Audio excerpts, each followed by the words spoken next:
अन्न आणि औषध प्रशासन सध्या ॲक्शन मोडवर आले.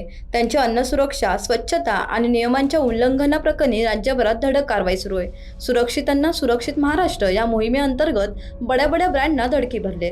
तरुणांमध्ये पिझ्झा खाण्याची एक वेगळीच क्रेज आहे. त्यामुळे अनेक जण पिझ्झा खाण्याला प्राधान्य देतात.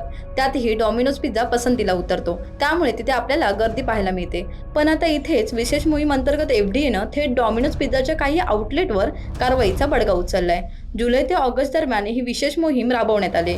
या कारवाईत मुंबईतील प्रसिद्ध डॉमिनोज पिझ्झाच्या 3 प्रमुख आउटलेट्सचे परवाने तडकाफडकी निलंबित करण्यात आलेत.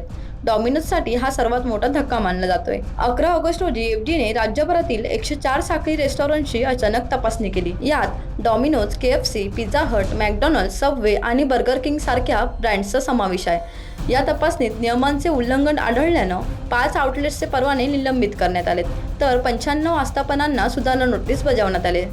मुंबईतील विलेपार्ले, बोरिवली आणि आरसीटी मॉल घाटकोपर येथील डॉमिनोज पिझ्झा आउटलेट्सचे परवाने रद्द करण्यात आलेत. FSSAI नियमावलीनुसार स्वच्छता, अन्न साठवणूक, कीटक नियंत्रण आणि पाण्याचे नमुने तपासणीत गंभीर त्रुटी आढळल्यानं ही कारवाई करण्यात आली. पुणे विभागात कराड येथील डॉमिनोज आणि सॅफायर फूड्सच्या आउटलेटवरही परवाना निलंबनाची कारवाई करण्यात आली.